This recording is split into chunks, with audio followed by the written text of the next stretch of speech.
Je vous retrouve avec beaucoup de plaisir pour cette édition du journal de la conférence. Shalom à tous et à toutes et bienvenue.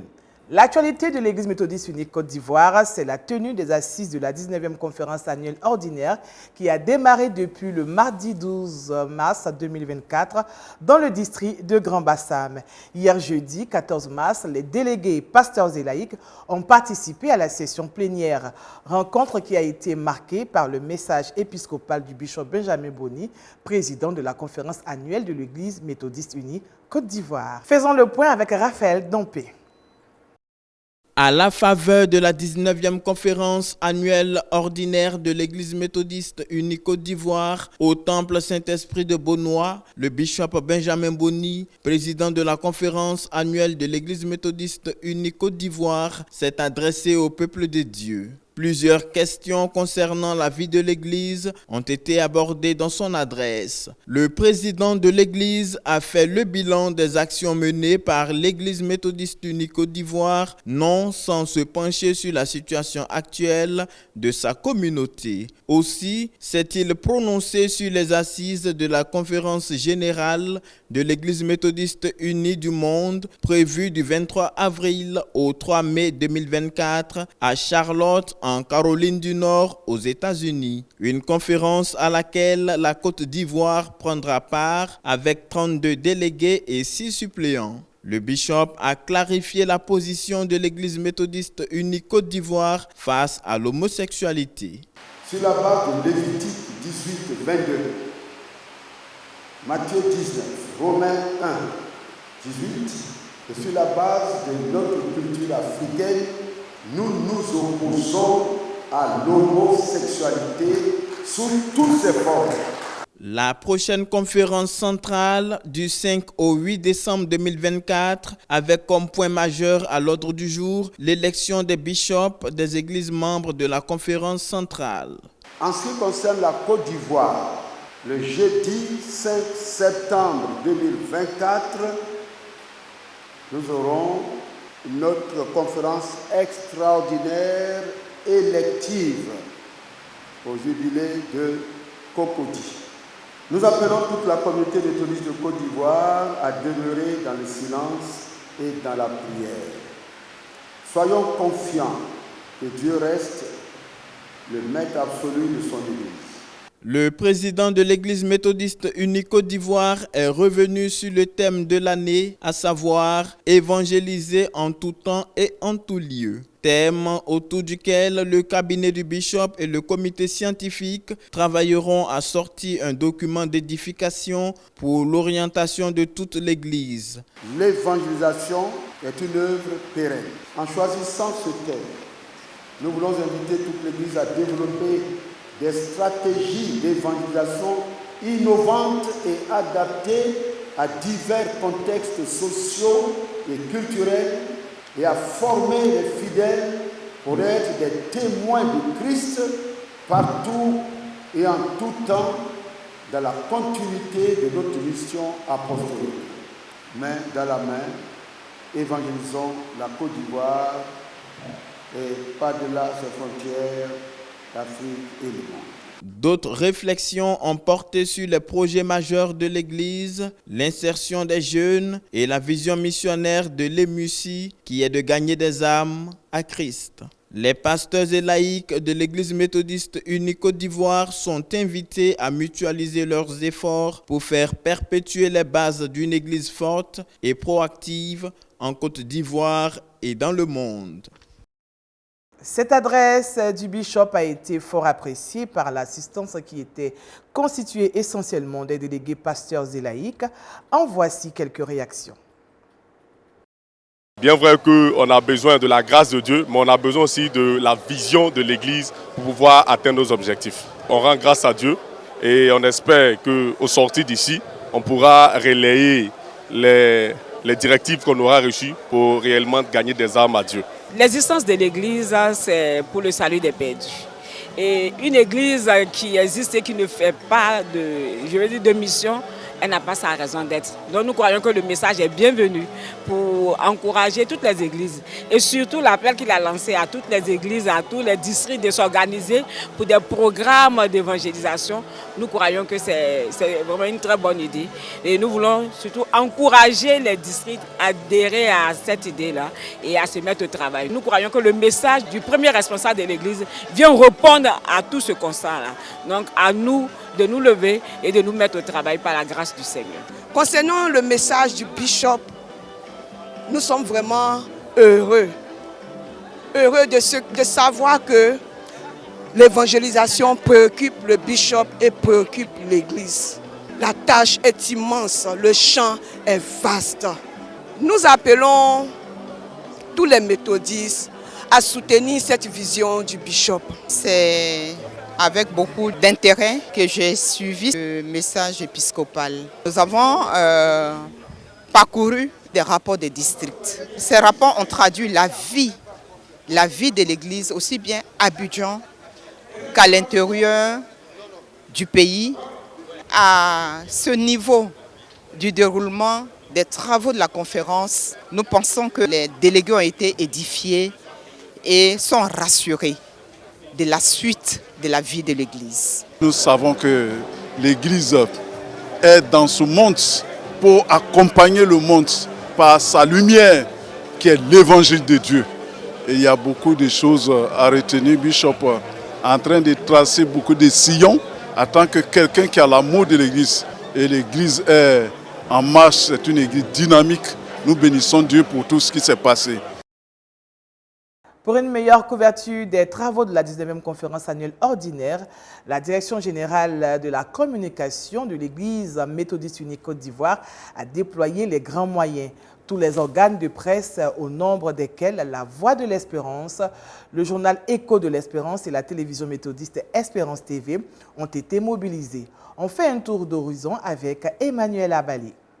À pied d'œuvre depuis plusieurs mois pour une large diffusion de la 19e conférence annuelle de l'Église méthodiste unie Côte d'Ivoire, la Direction générale de la communication de l'EMUCI a mis les bouchées doubles par la présence effective dans le district de Grand Bassam de tous ces organes de presse, à savoir la radio La Voix de l'Espérance, le journal Écho de l'Espérance et la télévision méthodiste Espérance TV. Pour les responsables de ces médias, c'est un challenge dans lequel est engagée chacune de leurs équipes.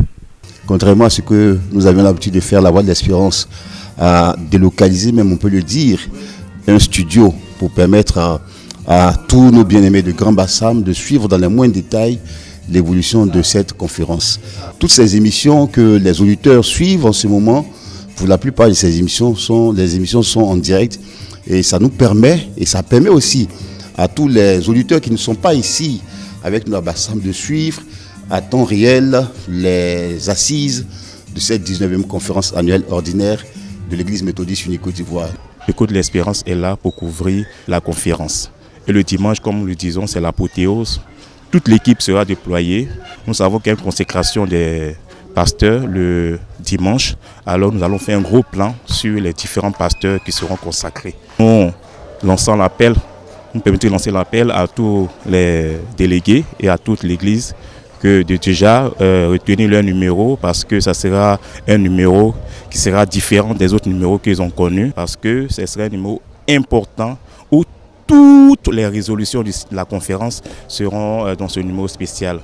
Nous, notre présence ici, en tant que télévision, est de donner donc un large écho de ce rendez-vous annuel au sommet de l'Église.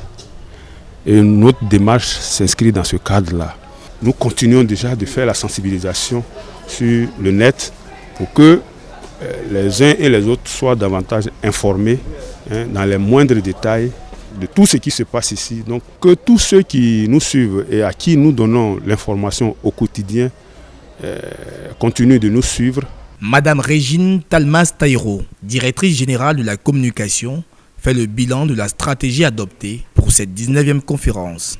C'est avec beaucoup de joie qu'à travers le monde, nous avons les échos de tous les méthodistes et même nos méthodistes amis de la mission et de l'évangélisation qui suivent tout ce que nous faisons.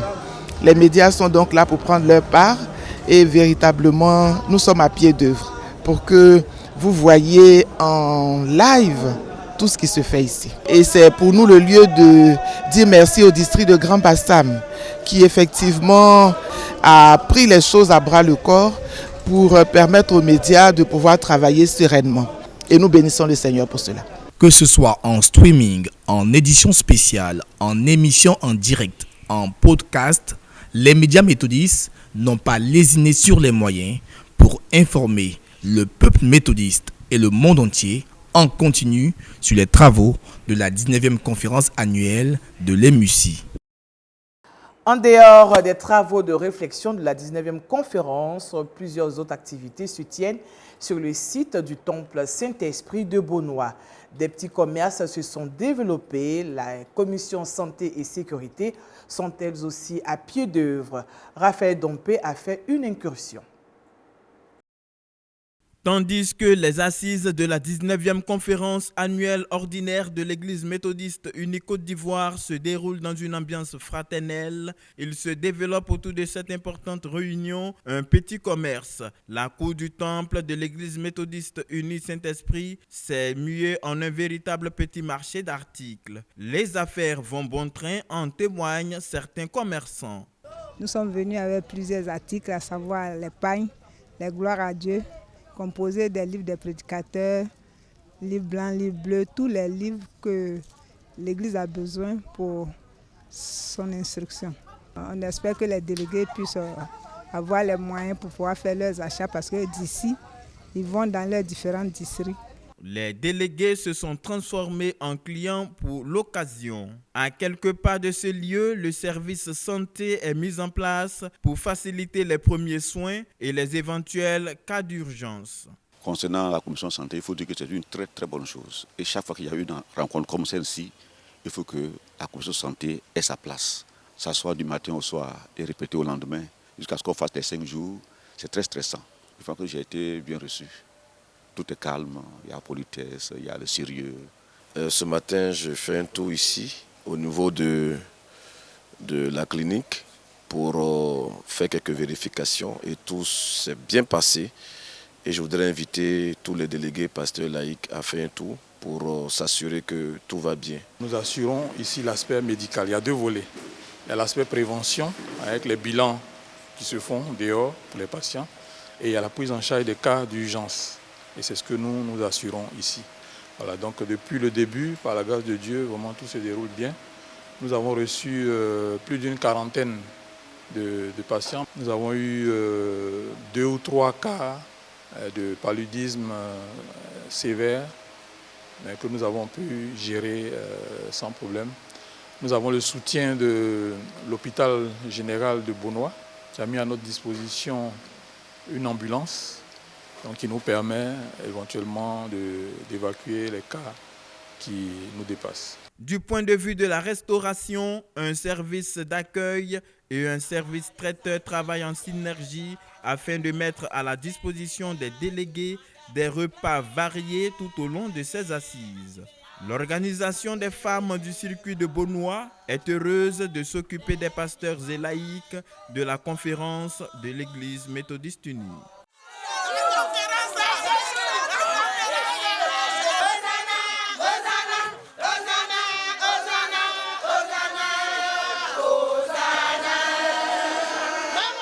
Côté sécuritaire, un dispositif est mis en place. Les agents de l'organisation des militaires et paramilitaires de l'Église méthodiste unie Côte d'Ivoire et les Boys and Girls Brigade sont aidés dans leurs tâches par les forces de l'ordre.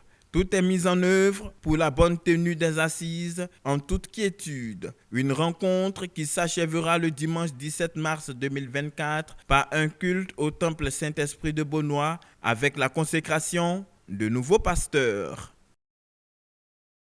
Voilà, c'est ici que s'achève ce point de l'actualité sur la 19e conférence annuelle ordinaire dans le district de Grand Bassam. Notons que les travaux se poursuivent avec la session plénière ce vendredi 15 mars. Dans la soirée, nous aurons les cultes de témoignage des pasteurs à consacrer le dimanche 17 mars au culte de clôture. Excellente conférence à tous, que Dieu vous bénisse et bénisse les travaux de la 19e conférence.